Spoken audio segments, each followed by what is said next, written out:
Hi, everyone. This is Camille, and I am the Executive Director of the Natural Life Business Partnership. And today is our first Zoom member spotlight, and we are spotlighting Tracie Nichols. It is January 24th of 2018. I thought I'd give the date so we all knew. And I just want to welcome you for joining us for our first Zoom meeting. And if you want to talk to us, you could use the chat box, or since there's not a lot of us, you can actually just unmute yourself and say something. I don't think that'll be a problem. So I am going to give the screen over to Tracie, and you can introduce yourself. Tracie is a charter member, I should mention. This is all charter members, and that's who we're spotlighting. Oh, you know what? I should have, I'm supposed to give that introduction, or not. It's okay. I do not have it in front of me. So Tracie, why don't you tell us about you? And I'm sorry. No problem. That's the problem of live. That's the fun of live. That's the fun of live. But thank you. Thanks for doing our first member meetup. I'm really excited about people coming together from different states, and we do at least have that. So me too. Other online. So thank you. Yeah, and since we have a small group, I think we'll just free range. If you have a question, feel free to just pop in and ask me. I don't think it'll turn into chaos. Excellent. So I'm Tracie Nichols. I'm a holistic business and career coach, and I'm dedicated to helping body-centered practitioners, so many of the people who are in NLBP, create spiritually, emotionally, financially, and physically sustainable, yikes, I just lost my place, working rhythms. Sorry. The glasses are not the right place for the screen. And my goal is to help them create these rhythms so that they can have the tools to create a business that then is both meaningful and successful. And so why am I talking about aromatherapy today? Because being a holistic practitioner, I have worked in many, many jobs and held many positions and studied many things. I'm a little multi-potential that way. So one of the things that I use in my own practice for me is aromatherapy to help me stay healthy, to help me stay alert and focused, and to help shift mood if that's necessary.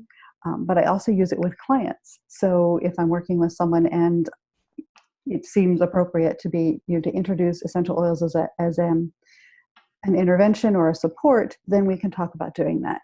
So today, one of the things that I was just going to talk about a little bit, and this popped up because Camille and I were on the phone talking about what to talk about during this presentation, and she had a horrible cold.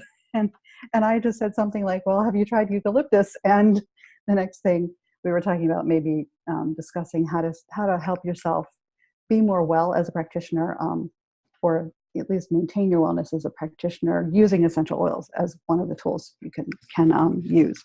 So, but one of the things I find most fascinating is, I've been playing in the realm of aromatherapy for nearly 30 years. And aromatherapy works because it is a scent and it accesses your brain directly. There is no barrier between the scents you take in and the parts of your brain that receive them. And those parts of the brain are the limbic system. And these are, and many of you may be medical professionals. So, my explanation is on the aromatherapist level, not on the medical professional level. But basically it approaches the limbic system, and that controls mood, emotion, and some of our, the nervous system. Let me back up a step. The autonomic nervous system. So what scent can do is help shift mood really rapidly. It can also do things like when you smell food, your sense of smell stimulates your mouth to produce saliva and stimulates your stomach to start producing digestive enzymes. So it has an impact on the nervous system, but it also has a direct impact on our memory, especially, and our moods. So it's not just aromatherapy or essential oils, it's scent in general. So one of the things that I do is I will frequently, and here example, giant cup of tea. And today's brand is peppermint, because I wanted to be awake, because being here with my mom, we have not been sleeping much. Nobody has. So peppermint is helping me out, and that's just an herbal tea.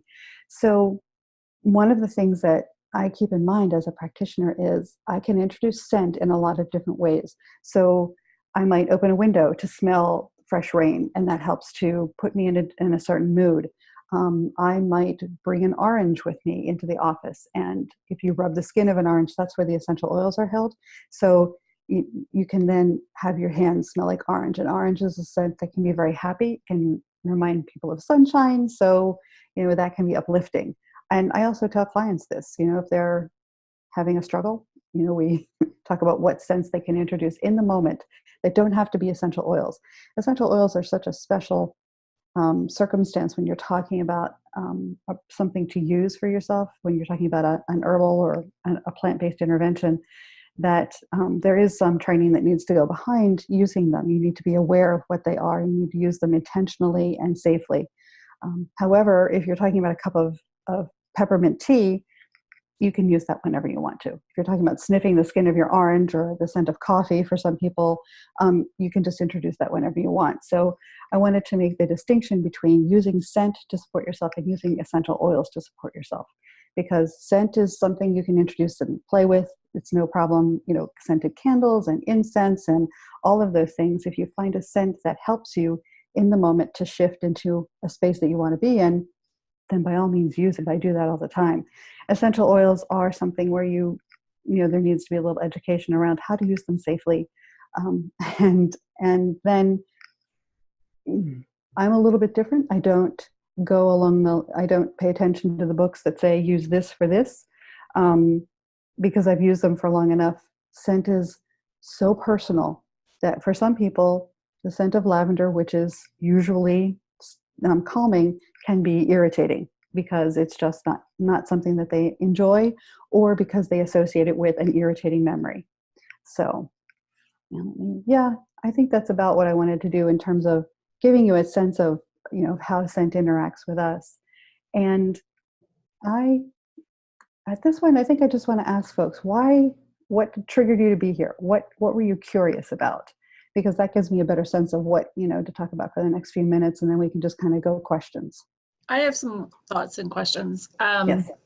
I don't use a lot of oils. I use a few oils, but I was interested in what you were saying about the difference between smelling it and actually it penetrating your skin. So I was talking to another practitioner, actually I think you were there, at Tracie McGovern's open house, whatever that was, who's an aromatherapist who does not use oils, or she uses her own blends of things. And I thought it was interesting how she said, knowing what that person was allergic to or something affected, you should be ingesting or doing. And I never thought of that.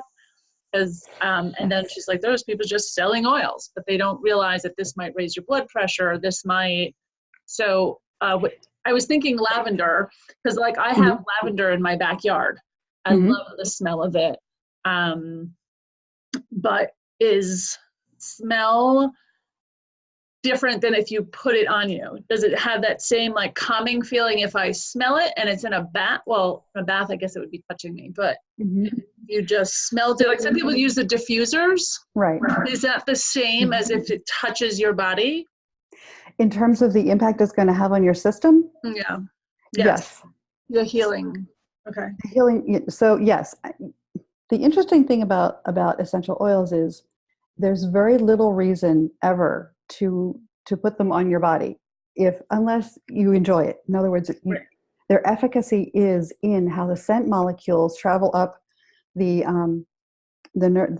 olfactory nerves and then pass into the limbic system and create responses in the nerves, the biochemical response, the things that the brain does with the scent molecules when they get there. So you can use them by putting them on your body, but it's the scent that's going to create the first impact, because it's immediate. Scent is translated within, we can't even count the amount of time. It's just there. Okay. Yeah. It's like food. Right, exactly. All of a sudden you're hungry. Yeah. Right. But it's also your brain identifies the scent immediately. Okay. and can track trillions of scent molecules. It's extraordinary. And our sense of smell isn't even as complex as other animals, because our survival mechanism has always been based on visual input rather than scent as the primary source of safety. So when you kind of go back to primitive times, humans were relying on visual input to keep themselves safe, with secondary things as, you know, hearing and scent, and other animals rely more on scent. But it just hits the brain immediately when you are applying it. Like, so for instance, if you have a sore muscle and you create a blend in a cream, an unscented cream, or in an oil, or in coconut oil, Right. And you're applying it to your body, essential oils are lipophilic, so they're going to penetrate cell walls, which is an important thing to remember, because they will penetrate and they'll have an effect on the area topically that you're applying them to. They'll also diffuse through the bloodstream. The liver is the part of your body that processes essential oils out of your system primarily. So if you have somebody with a compromised liver, you want to be careful about how many essential oils you're exposing them to. Particularly when you're doing topical application, but also just in general, through inhalation. So does that answer your question? Yeah. Does it work the same way? So if people smell incense, Mm-hmm. you know, like I have a daughter that loves incense but won't use oils. Right. And she swears that the certain smells change her moods and help her in different ways. And I have another child that likes the candles, the same thing. Candles drive me insane. And that's why I was saying scent is different from, you know, essential oils, because a scent, I mean, any scent, the smell of baking bread makes me happy, because when I was a child, my elementary school was across the street from a bakery. Okay. So that the scent drops right into your memory. It's that's a conditioned response, in other words, like most powerful provocateur of memory that we have. But then it also is going to filter through the other parts of the limbic system. So you have, you know, the hippocampus, you have areas that are related to emotion and mood. And then you have the areas that are related to, I keep losing the word for the, the autonomic nervous system, which is why, you know, I talked about the vagus nerve and stimulating appetite and things like that. So scent will do that, whether it's an essential oil or not. Essential oils have a specific chemical makeup, but they also have a spiritual and an emotional makeup. To me, you know, that goes into the area of not necessarily proven, although they certainly have done studies to look at the emotional responses to essential oils. But the thing to remember about essential oils is they are an extremely concentrated plant extract, extremely concentrated.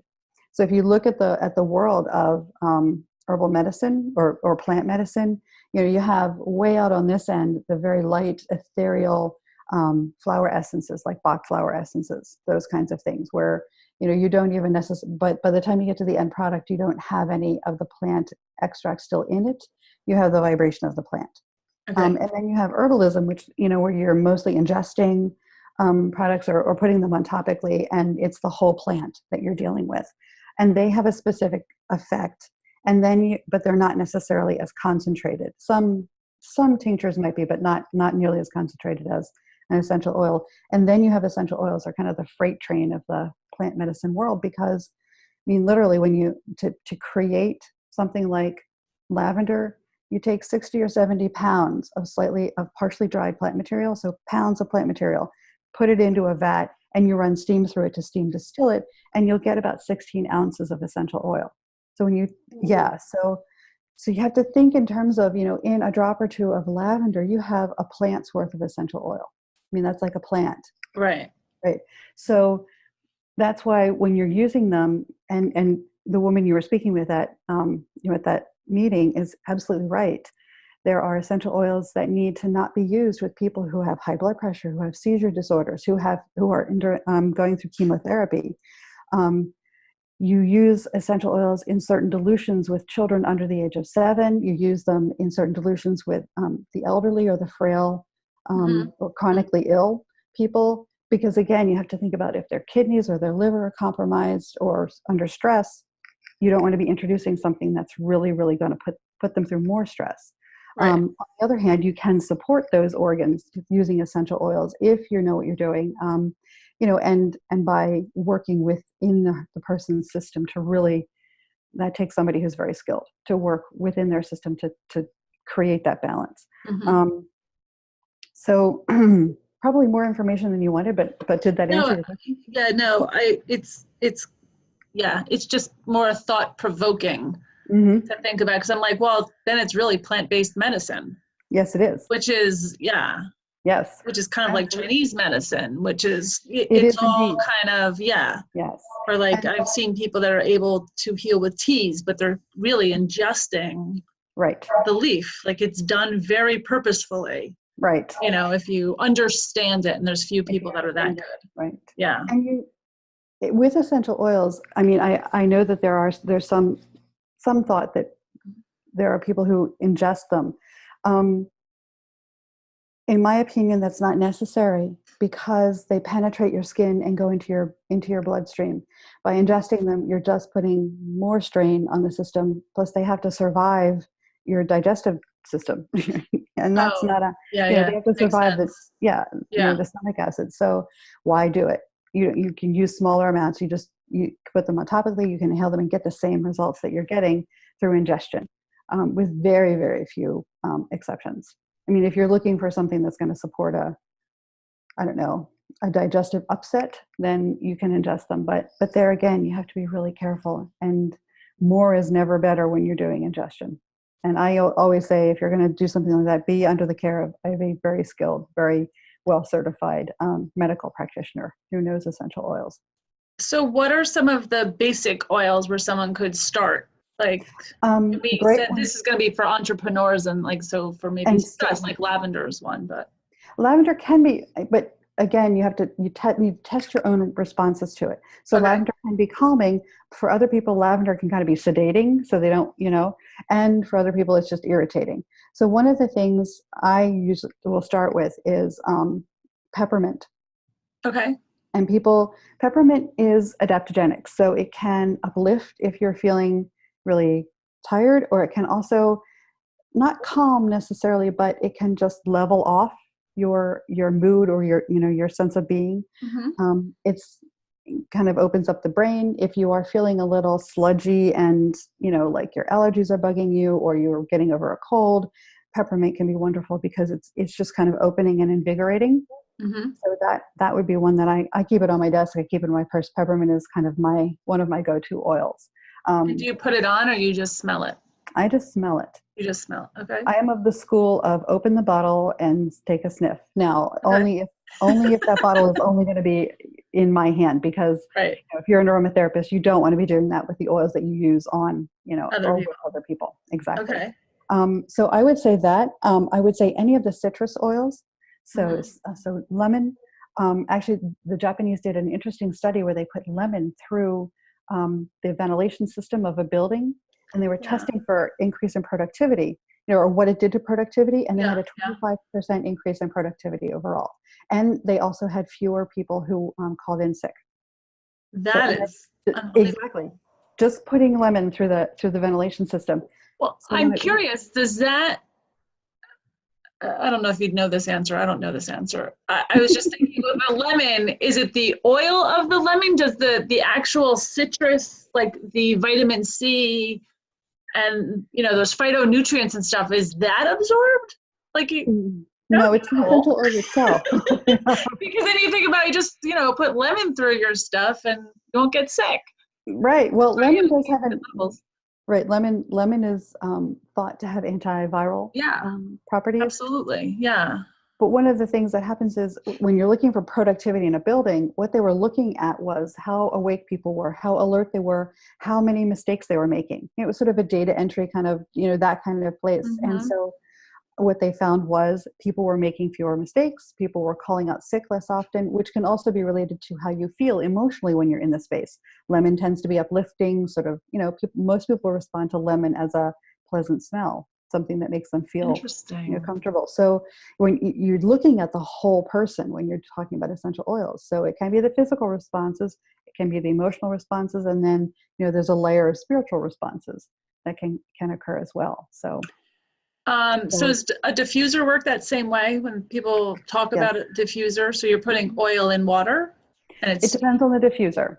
I mean, okay. there are diffusers where they are undiluted, and you're using vibration to diffuse undiluted essential oils into the air. There's the ultrasonic ones where you're putting them in water and they're putting humidity into the air as well. So, you just kind of research which one you want to use and which sounds the best, for your space, the size of your space and what you're trying to do with the oils. I'm just thinking of using lemon as my kids Yes. come home from school, see if I can get them to do homework. There you go. Peppermint works, lemon works. So, and if I'm thinking about entrepreneurs, one of the things that I keep with me almost all the time is I make a blend myself of sweet basil, which is, again, awakening to the brain, can help clear out sinuses if you've got that kind of stuff going on, lemon and black pepper. And black pepper Wow. is warming. Okay. Yeah. It smells strangely good. Black pepper is warming and good for kind of keeping the physical body awake. Lemon is, we talked about that productivity and uplifting and, waking the mind. And basil is the same thing. Basil it's cephalic. It helps to stimulate brain action. So, and thought processes. So I put them all together in a diffuser, and that's kind of all right, it's 3:00 in the afternoon and I'm either going to take a nap or I'm going to power through and get done what I need to have done. That's in the diffuser next to me.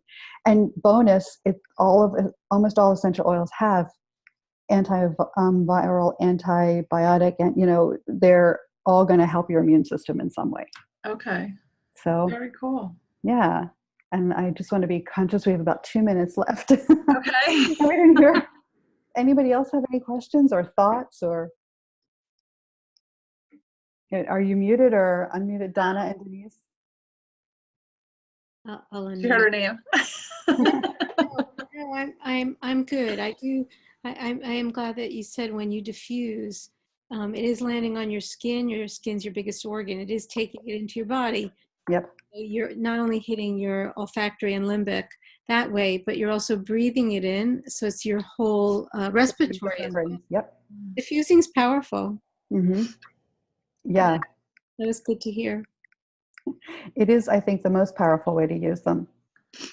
Bit more than putting it on your skin? The only reason I have to put it on my skin is if I'm trying to work with a skin-specific issue. Okay. So, if I have, I don't know, acne, or if, I have a bruise, then I will put it on topically. But for the most part, I just diffuse them. Okay. Okay. That's interesting. It's super effective, right? There are a lot of studies done on it. That diffusing's super effective. It is, yes. I know it seems like people are all of a sudden talking about diffusing in the oils. So I've never tried it. It's just, that's why I was asking. It's trying all of it. Mm-hmm. So I don't know how old your kids are. So you want to think about children under 7. There's a different dilution rate you want to use. All teenagers. Yeah, they're as big as I am. You're fine. Do you have animals?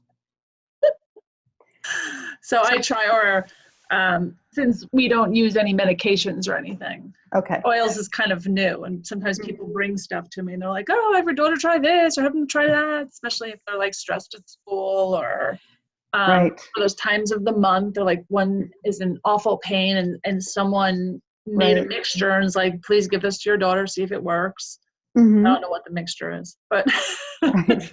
That's good to find out because so many of the things that would go in a mixture like that are also, a few of them are things that would be flagged to for people who have had a estrogen dependent cancer.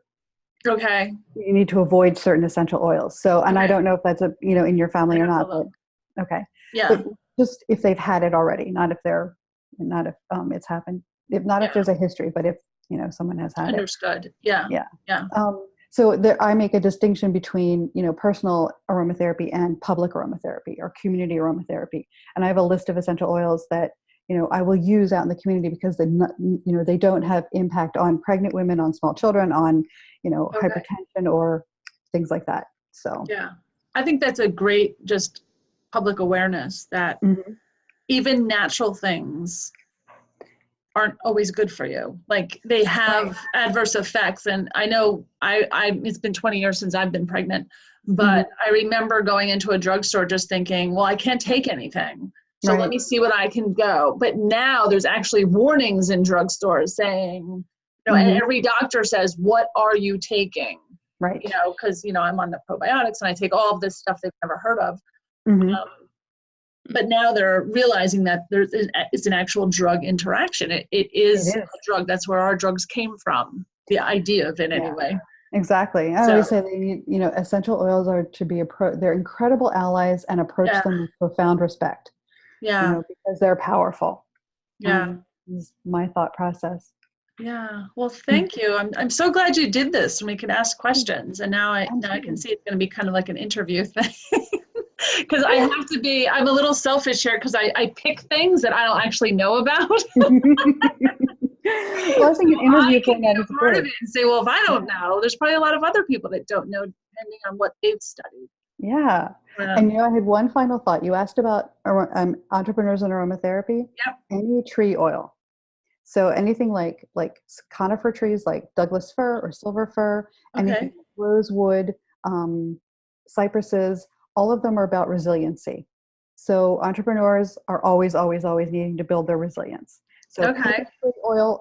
Frankincense is another tree. Well, it's a shrub, but you know, it's a tree oil. That's one of my daughter's tree favorites. oil. Yeah. I don't know what it does, but she loves it. Doesn't matter. It's how you respond to it. Seriously, it's how you respond. It is. I think it's also emotional with her. She just wants to burn it sometimes and relax. Yeah. So pick a tree oil if you do nothing else, and you know, keep it in your office to support you and sustain you. Excellent. Now I feel like I need a tree in my office or something, even a plant. Right. Or a lemon tree. That's what I need. Exactly. But you got to rub the fruit to get that.